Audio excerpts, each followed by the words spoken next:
and fake news in election cycles. Be warned that as 2026 approaches, everyone is out to achieve their agenda. The politicians want to win the elections. They have lobbyists who want to help them win the election. But there is you who is going to decide who becomes your next member of parliament, your next chairman of the local government, that is LC5, and even the president. Now, what is happening is that there is a deliberate effort by so many actors and stakeholders to give you information that is designed to leverage their advantages by either seeing them as the favorable persons when actually they might not be, or the most credible or competent people to hold the office of members of parliament, as well as these other local government positions. Within all that, the reportage of the news during an election is important, and if the media is not armed enough in terms of tools, the expertise, but also the passion, like many say, things might get misreported and the misinformation can take the day.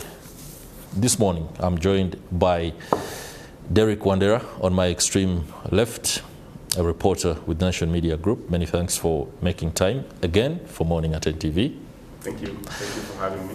We are also joined by Allan Chekwech, managing editor at Nation Media Group. I'm glad to see you both. We're just colleagues. Okay.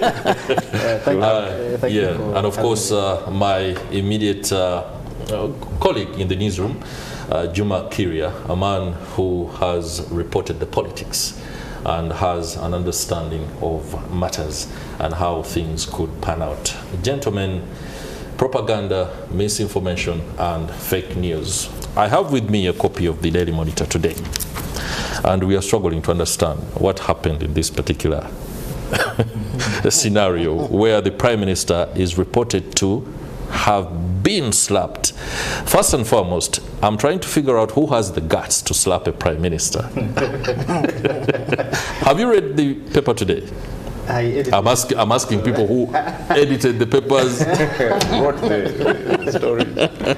But anyway, what is this story all about? Nabanja slapped in NRM polls fight. How true is this? Who even slapped the Prime Minister? Let me begin with Allan, the man who edited it. I think you started on a point of you want me to be the judge, but we every single day we try to be as rational as possible and objective. First of all, to kickstart this discussion, I've just come back from up country, and for the past three weeks, I've been moving across the bureaus. I've moved to the east, to the west, and to the north. So part of that has been the NMG Bold Voices campaign, but right, also to prepare our teams for the elections.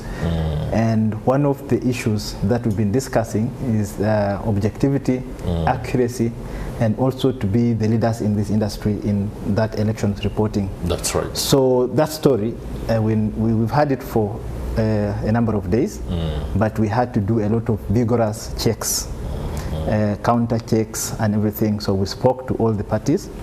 And yesterday at about 4 p.m. we had a conference to discuss it on the merits and demerits and who could have done this, who could have done that. Yeah. So ours is to do journalism, but not to say this one is wrong or right. That is right. We stay in the middle and also offer perspectives to all the sides of the story. So that story, for example, is one of those examples that you're talking about of misinformation and disinformation. So misinformation is when we get things wrong, maybe wrong spellings, or we just did not hear someone right or a candidate right, or we just got some facts wrong. Okay, then there could also be elements of disinformation within that story, of some people trying to peddle a certain kind of information. So pushing their own narrative. Exactly. So for us now as editors, we sat and said, okay, will the Prime Minister's team be telling us a different version of the story? Or will Mr. Twinamansikos camp be telling us a different kind of story?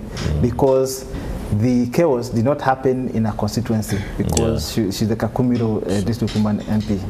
But this was happening in another constituency. But maybe as a concerned member of the party, she had gone there to oversee ABCD. So at this point in time, okay, ours is to relay facts as said by both camps, but also to do the journalism. Because you will do the reporting just by saying maybe what the Prime Minister said or what the other candidate said. That's reporting. But the journalism is to try and interrogate these things that they are saying. That's right. So that you try to inform the public and have them have perspectives. Okay, I'll be returning to you very shortly, how you as the managing editor and the team that is leading this push deal with the propaganda aspect, because that is one of the most vicious, I don't know even how to describe it, when it comes to the politicians, when they have an agenda to push, even the journalists become victims in a way, and that will be something we need your 2 cents on. But let me go to Derrick Wandera. This story and a lot more, this is fodder for you. I mean, you've reported the news, you've been in the melee of it. When finding the facts and putting this together, for example, you could have been at such an event and witnessed the incident. At that point in time, you're an authority because you observed. However, the context might change or matters, especially for alignment with the values of Nation Media Group. How do you balance that? Yeah, it's always a tricky situation, especially if you don't have rigorous gatekeepers like the Allans here. It is always going to be something very, very difficult to work with. I'll give you an example. For instance, during the last election campaigns in Masaka, the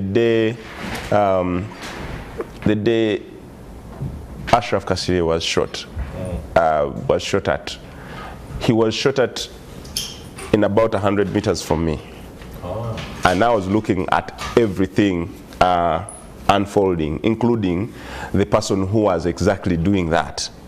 So as a reporter who has witnessed, you know, when you're being trained in journalism, there is always, you're supposed to report from authority, from the authorities, quoting from the authority, from findings, but also from observation. So I observed and I saw. When I was writing my script, I stated the person, I stated the name of the person who had shot, and I stated what kind of explosive it was in my first piece. Of course, the authorities, the police came out with another version in their statement, but I had already reported from my own observation, because I was there. I was I was in the melee as it unfolded and stuff. So, as reporters, we have a responsibility.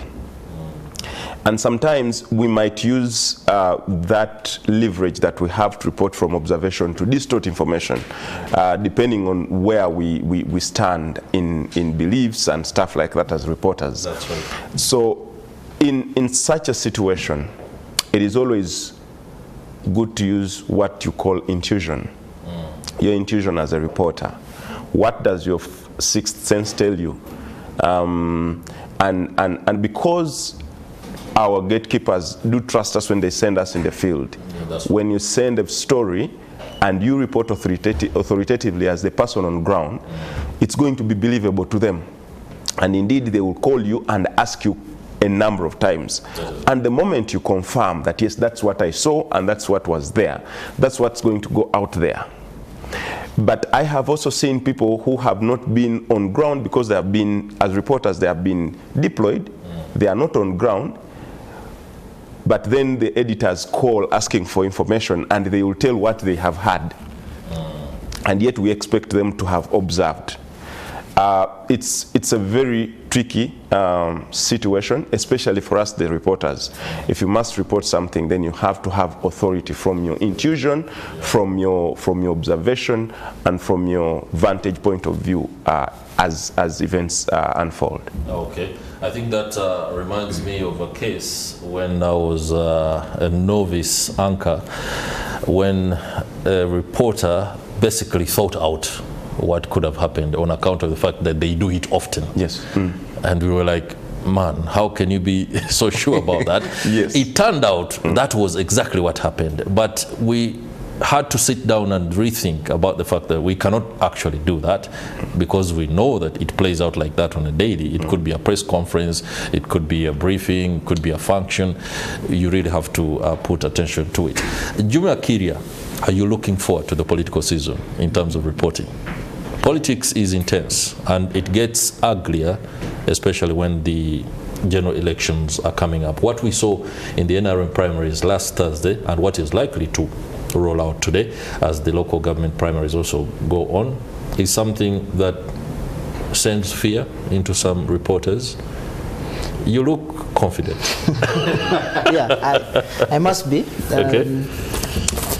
If you followed trends, especially from the by-elections we've held and this term that is coming to an end, you realize that if probably you're a junior reporter, if you're deployed to cover especially opposition politics or campaigns, you're likely to fear because of what has been happening. The recent one is the Kawempe by-elections, Kawempe North. And so the conduct of the politicians or the security agents sends fear to some journalists. But we chose to do this job. There's no way we are going to hide, and so people have to be informed. But what is important is, like they've always said, there's no story that is worth your life. That should be in the back of every reporter that is going out there. 2026 or 2025, 2026 is going to be different. Personally, I anticipate a very chaotic campaigns, especially for journalists, because given what is happening, the people seem not to be interested in exposing what they are doing. And so for journalists out there, they have to prepare. I don't know if my managing editor has already procured body armors for us. He'll be answering that question later. He'll be answering, no doubt. But as a matter of fact, if you've not been in campaigns in the recent times and this is your first time, there is reason to fear if you know what has been happening. Okay. But people shouldn't fear. I believe media houses are preparing their reporters to go to the field with the intent to, first of all, ensure safety for themselves, but also to deliver accurate information on news to people who will be campaigning. And so people just have to prepare. The campaigns are going to be tense. Covering elections isn't a joke, because almost on a daily you have to deliver stories. And so on a daily you have to be following these politicians around. And sometimes that's how we end up being targets for people who are against these politicians, thinking you're pushing their agenda and yet you're just doing your job. Okay. And so they don't have to fear. Just go and do your work, prepare for anything, but your safety is important. Okay. I know the novices and the juniors there must be now feeling a little bit more confident about what is coming up. Closely related, Allan, to what Juma Kirya says, when a reporter is embedded with a particular candidate, to the average eye, it's difficult to distance them from the politician. After all, we see you every day with Mr. So-and-so. It means that you are reporting favorably for him, and that you want whatever he's doing to be seen in good stead. But this is all down to propaganda and how it's perceived. Everyone is pushing a narrative. How do we position ourselves as a media house not to fall into the pitfalls of this propaganda in order to bring the best stories, the factual issues out, in order for the Ugandan who is going to cast their vote to make the right decision? Okay. Thank you so much. I think one of the points in this training that we've had across the country, our emphasis has been that we don't have a dog in this fight. And every journalist knows that we don't have a candidate in this election. That's right. Not in NUP, not in NRM, not in PFF, not in FDC, not anywhere. So even when we attach reporters to particular parties, they have no obligation to report their interests. Theirs is to do journalism, because we've deployed them there to do journalism for an NMG Uganda. And NMG, and now editorial policy is very clear, we don't have candidates in an election. So the import of this is that even when we attach a reporter to a particular candidate or political party, we have the legroom to recall them and then send someone there. So if you've covered, say, Juma Kirya was in Zimbabwe the other day, it does not mean that he will still go back there. We might send him to Kawempe to cover NUP, or we might send him somewhere else to cover PFF or anyone else. So that helps us to detach the journalists from political parties and politicians at large, but also to give them the legroom to be able to report 360 degrees on every other political party, because you just can't be a specialist in NUP or NRM. You need to be somebody that is all round. Yes.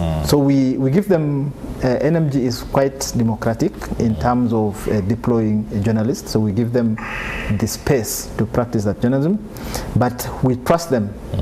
Our point, like Wandera said earlier, the point of reference in every story that we are editing, either for broadcast or for print, is what did our reporter capture? Okay. So we believe our reporter first, and then as gatekeepers we do the corroboration and ask the party, is this what we saw? Is that what you saw? The example of the Prime Minister story that you alluded to earlier in the discussion, some of the people around her had claimed our reporter was not in the room. Okay, so we asked for footage, and we saw our reporter in that room. He was recording. Okay, so we pointed it out and said, this is the gentleman who was there in the room, and he has recorded this. So when we had the conference yesterday, we are asking that's the questions to confirm. Were we there? Yes. Have you seen? Yes. So I've seen the video myself. I've seen the clip myself. The reporter and I know is visibly. He is there. Yeah. So we have to believe him first before anyone else, because by the time we send Wandera or Juma Kirya here out there, it means we trust them. That is right. And it means they're going to give us the verifiable information that we believe in. So if you can't believe your own people first, then who should believe you in the first place? Okay? That is right. Yeah, so in terms of even just preparing our people, we've had intense trainings over the past 3 weeks across the country, and we're now coming to Kampala over the next couple of weeks to prepare our teams for this election.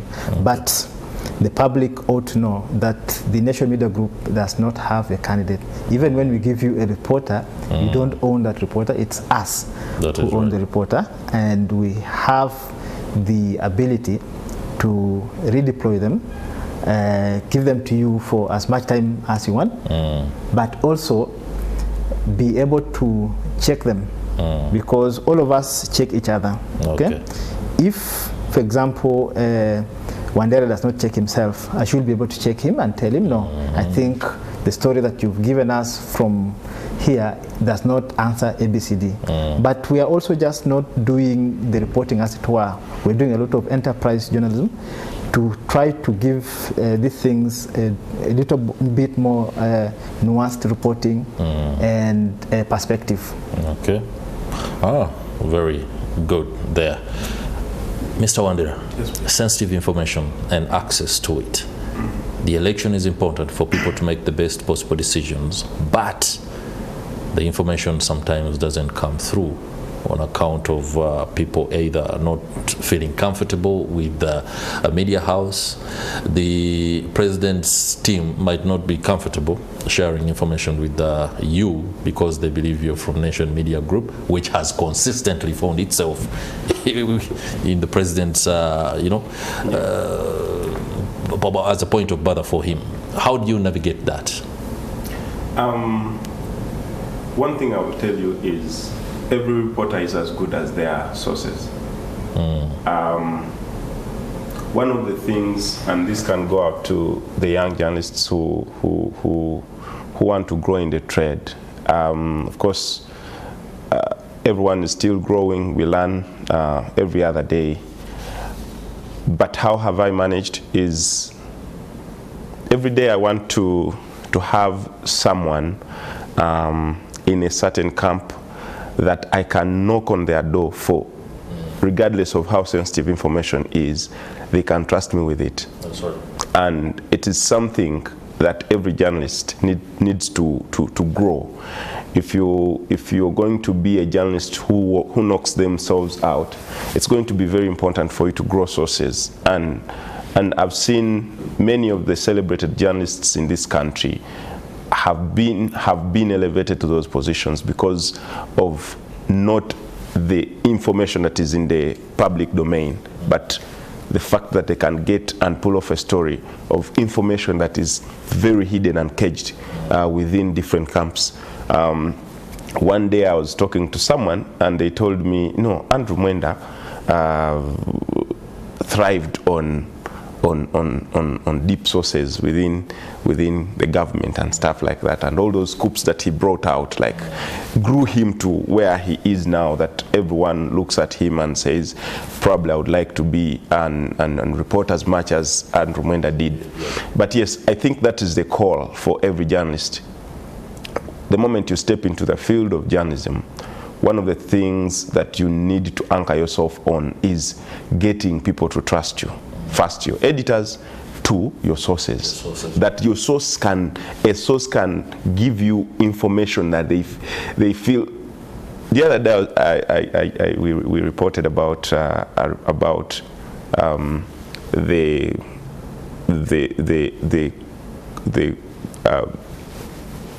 MOU that was signed between PFF and Alliance for yes, and one of the leadership within Alliance for National Transformation called me and told me, Derrick, you must have hacked into my computer because that letter had only one person looking at it, and I know you only got it in between my office and the office of that person, and that was between where they sit in Bukoto and here in Katonga. And that's what journalism is, that you need to always get inside there and get information. And by the time you bring it to Allan believes that yes, even when he corroborates, he is going to find that yes, this has truth in it. So caged information and information that's not in the public domain is all that the public needs. Okay. This other one that is going to run on social media, citizen journalists are going to go and distort information the way they need and whatever, the way they want. But if you can be able to get that authentic information from out there, that's what's going to knock us out as mainstream journalists and the citizen journalists. All right, I think related to what he's espousing, Juma Kirya, where do you draw the line on sources? Because believe me, there are sources who are really information happy. A guy feels he has it all and is like, I'm going to make you, so here you are. And then all of a sudden they realize that out of 75 pages maybe they have offered you, you're only taking one. True. How does the relationship move at that point? Of course, verification of information is very important. You could come with 75 pages like you say, and most of it is really not true. It is propaganda or driving somebody's personal interests. Okay. And so it's very important for you to be able to verify information. The policy is here. You know that if I got a paper from you, I need to at least get other people to try and corroborate this information. And so I can't just get information from Chris and say this is the story and start running around with it. So it's very important for me to talk to other sources to ensure that the information I'm having is really, really correct, and it should go out there to the public. To either avoid litigation and stuff like that, and not to appear like you're here vending fake news. Great, vending fake news. That was my next question, and it's gonna bounce us back to the managing editor. Fake news is basically taking over. Not taking over in the sense of as in being more believable, though sometimes people quickly rush to make decisions on account of it. First things first, what are the safeguards as far as national media is concerned? Before you do, let me share this. I got a call the other day, it should have been 3 months ago, and somebody was saying, man, I saw this video, you're telling us how to make money, and apparently you can win millions of shillings. How do I do that? They didn't call to ask whether it's true or not. They called to give them more clarity on how to win and get that money. And here I was in the video. I've never talked about anybody winning money apart from presenting the show. But this AI doctored broadcast completely puts me there. What are the safeguards? And how are we going to deal with fake news during the election? Thank you, Chris. This is a very pertinent question going into the election, because this is, as someone has said, it's a digital savvy world, and people access all sorts of information. But to just start from where Juma Kirya ended, sometimes even sources can give you, like you asked him, can misguide you, or many people will give you news, but what is the intention? Okay, so many times you're going to be given documents, and everyone is not coming to you with good intents. Maybe they have their own agenda. That's right. So for us as journalists, we have to sit back and say, why is this tip too good to be true?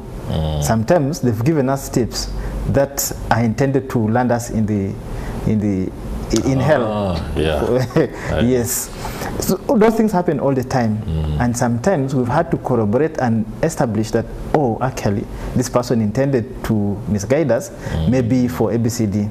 For a media house like NMG, okay, and given our position in our, okay, for lack of a better word, reputation with the regime, okay, we are always very careful in terms of verifying information, or even just publishing information. We have to be cocksure that the information we're giving to the public has been verified by all standards. We have checklists across the platforms that by the time you send me a story, you've done these 10 things. You've corroborated, you've done ABCD. Then, when the editors even receive the stories, or producers, they have to go through certain checks.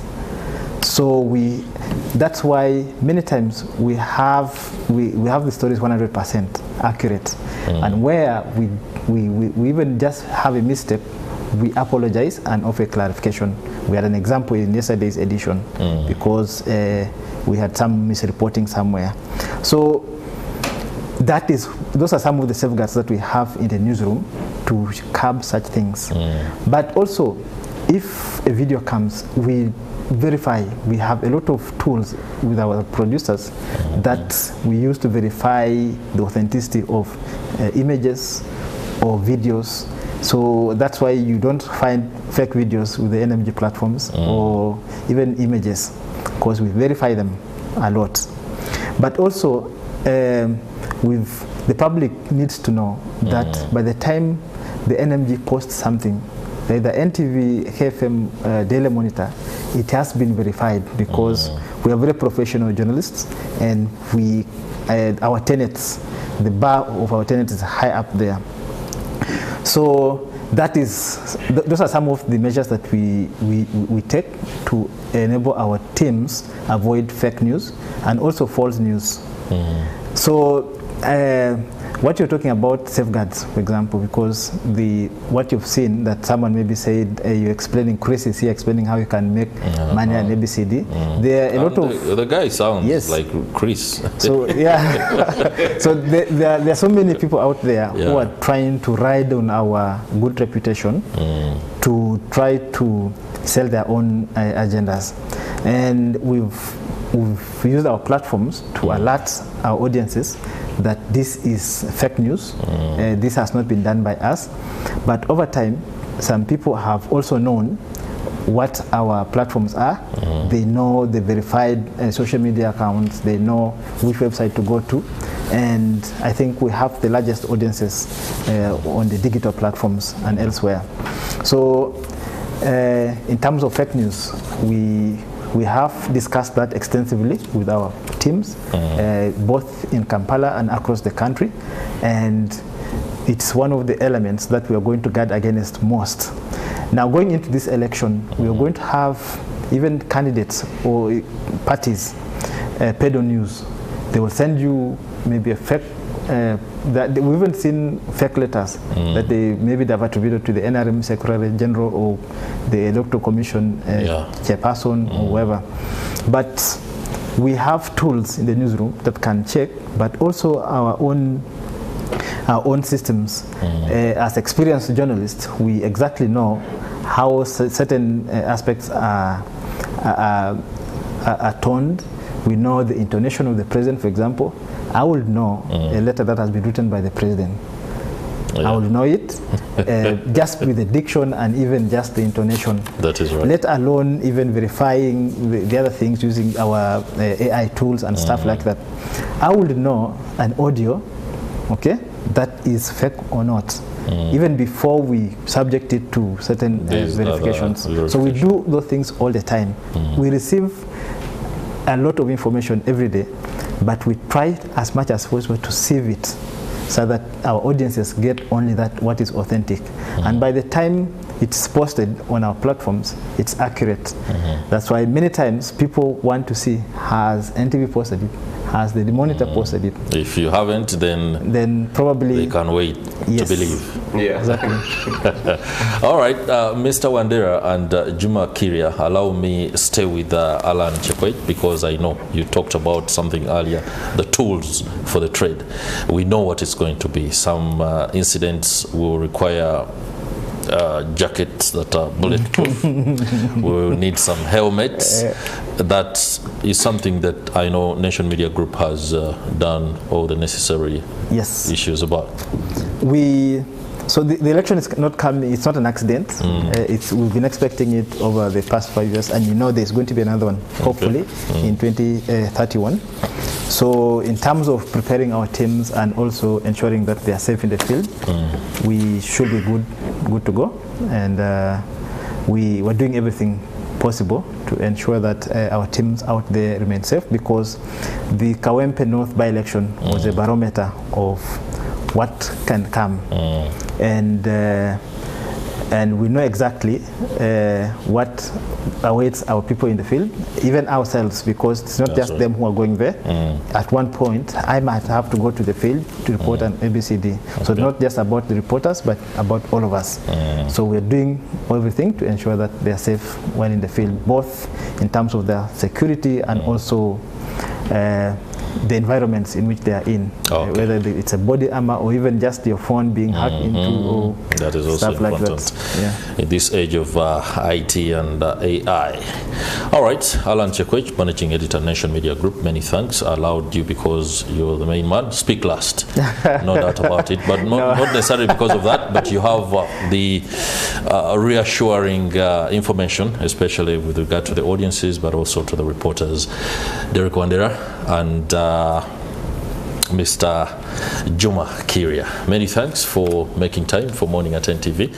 It's always a good idea when you come here and we interact more. Sure. I hope as the election begins to gain fever pitch, those conversations will be more likely. We'll be back with